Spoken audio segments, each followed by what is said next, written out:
औद्योगिक क्रांति और राजनीतिक क्रांति का युग था, उसके साथ भारत में जब औद्योगिक क्रांति का प्रवेश होता है और एक राजनीति का विदेशी हस्तक्षेप होता है, उसके बाद भारतीय शिक्षकों में जो कि अधिकांश बैरिस्टर वकील थे और जो सभी लोग देश में पढ़े थे, उन्होंने जो बदलते परिवेश को देखा था कि विश्व में औद्योगिक परिवर्तन, मशीनीकरण और राजनीतिक परिवर्तन हो रहा है, तो हमारे यहाँ हमारी सत्ता को चलाने वाला एक दूसरा देश है, तो हमें अपने यहाँ एक स्वतंत्रता के साथ में अपना विकास करना चाहिए। इस चेतना को जागृत करने के लिए जो आंदोलन हुए वो एक बहुत लंबी कड़ी है, लेकिन जो 90 साल का पीरियड है 1857 से 1947 का, इसके पार्ट को अगर देखें तो पहला बलिदान का पार्ट है, दूसरा चिंतकों का पार्ट है, तीसरा जो है हमें उसमें राजनैतिक एकता का पार्ट है। उसमें जब हमारे पास 1857 और 1858 एक साल में स्वतंत्रता आंदोलन को रौंद दिया जाता है, तो लोगों में फिर छटपटाहट पैदा होती है कि हमें तो कैसे होना चाहिए। तो फिर समग्र रूप से 1885 में कांग्रेस का उद्भव होता है और उसमें ये चिंतन किया जाता है कि हमें पूरे देश को और पूरी कम्युनिटी को शामिल करना होगा, ताकि 1920 में गांधी जी के पदार्पण पर जो एक नई चेतना का संचार होता है, आंदोलन में गति आती है, वो महात्मा गांधी जी की प्रेरणा है, जो कि सभी आंदोलनकारियों को एक सूत्र में पिरोती है।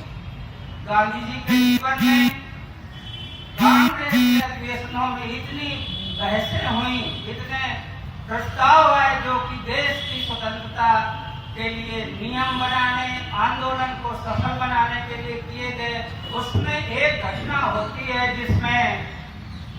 महात्मा गांधी जी के जो बहुत नजदीकी थे श्रद्धानंद जी, उनकी हत्या एक अधिवेशन के समय पर कर दी जाती है और वो किसी अन्य संप्रदाय व धर्म के व्यक्ति द्वारा की जाती है। तो देश में जो धार्मिक अलगाव की बात आने लगती है, तब गांधी जी को फिर से बोलना पड़ता है कि श्रद्धानंद हमारे करीबी थे और ये हिंदू थे, और वो जो किसने मारा वो व्यक्ति भी भारत का था और दूसरे समुदाय का था।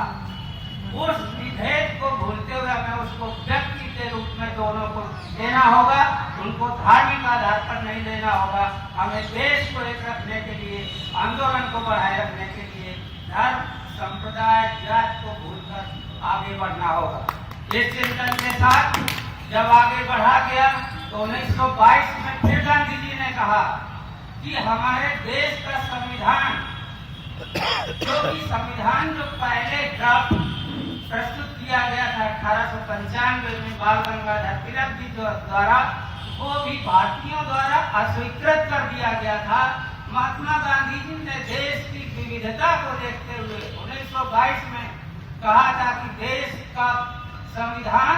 सभी की भावनाओं के अनुरूप होना चाहिए और हम कोशिश करेंगे कि उसी दिशा में काम होगा। प्रथम विश्व युद्ध के दौरान जब ब्रिटिशर्स ने भारतीयों का समर्थन मांगा और आश्वासन दिया, लेकिन वो मुकर गए, तब गांधी जी सचेत हो जाते हैं कि हमारे साथ धोखा हुआ। इस बीच में क्रांतिकारियों ने अपनी क्रांति के बल पर जब तक शक्ति प्रदर्शन नहीं किया जाएगा तो कुछ नहीं हो सकता। इधर गांधी जी ने जो अपना आंदोलन सत्य और अहिंसा, रॉबर्ट एक्ट के बाद गांधी जी ने सोचा अगर हम लोग जो हिंसात्मक आंदोलन करेंगे तो हम लोग जीत नहीं पाएंगे। तो गांधी जी ने सत्य और अहिंसा के आंदोलन अपनाते हुए सारे आंदोलन अहिंसात्मक रूप से और शांतिपूर्ण ढंग से चलाए और सारे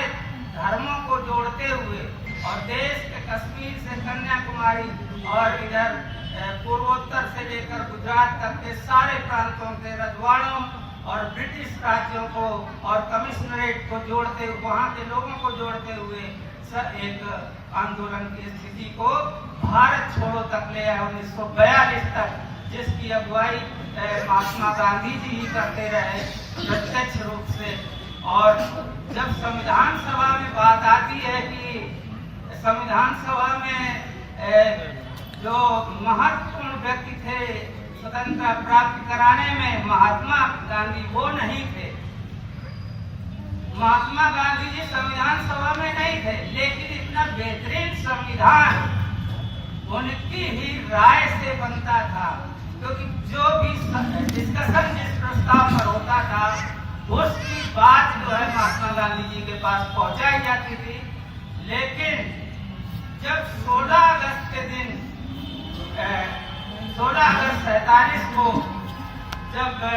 15 अगस्त को हमारा स्वतंत्रता प्राप्त हुई और 16 अगस्त के दिन देश में दंगे फसाद हुए, तब महात्मा गांधी वेस्ट बंगाल में थे। तो उनके संविधान सभा में ये बात थी कि हम यहाँ संसद में बैठे हुए, जो उस समय फेडरल पार्लियामेंट कहलाता था, उसमें हम लोग अपने विधान बनाने की चर्चा कर रहे हैं, लेकिन जो देश में हो रहा है उसके लिए हमें ये सभा रोक देनी जानी चाहिए। ये सेंसिटिविटी थी उस समय के लीडर्स की, और उन्होंने संविधान सभा की कार्रवाई को रोका और देश में फैले विप्लव के शांत करने के लिए गांधी जी के जो प्रयास थे उसमें आंतरिक यहाँ से संसद से अपना समर्थन दिया। साथियों, भारत की जो विविधता थी, जिसमें विविध भाषाएं, संस्कृतियां, रीतियां और उसमें कुछ कुरीतियां भी थी, लेकिन कुरीतियों के संशोधन को बहुत बेहतरीन तरीके से, नियमों से, तमाम संस्थाओं के माध्यम से उनको दूर किया गया। लेकिन जब संविधान बना तो संविधान में जो संशोधन प्रस्तुत हुए 7,235, उनमें जो बहुत सूक्ष्म रूप से उनमें डिस्कशन हुआ और 2,743 को प्रस्तावों को उसमें जोड़ा गया, और जिसमें भारतीय तिरंगे में जो देश का एक समाहन है, सारी संस्कृतियां इसमें समाहित होती हैं, सारे धर्मों का इसमें समावेश होता है, और जो संदेश है तिरंगे का वो भी डिस्कशन करके ही ये रूप आया। और जो हमारे संविधान का जो आज रूप है, जिसमें प्रस्तावना, जिसको कहा जाता है ये भारतीय संविधान की आत्मा है, तो आज बात उठती है कि हमने क्या 70 साल में संविधान को जिया है? क्या संविधान को हमने संविधानवाद के रूप में अंगीकृत किया है? ये आज चिंतन के विषय पर हमने 26 नवंबर इस साल 26 नवंबर 2019 को साहब के नेतृत्व में जो प्रस्तावना पढ़ा गया देश के सभी ऑफिसों में, ये क्या दिशा देता है कि हमें संविधान के मूल आत्मा को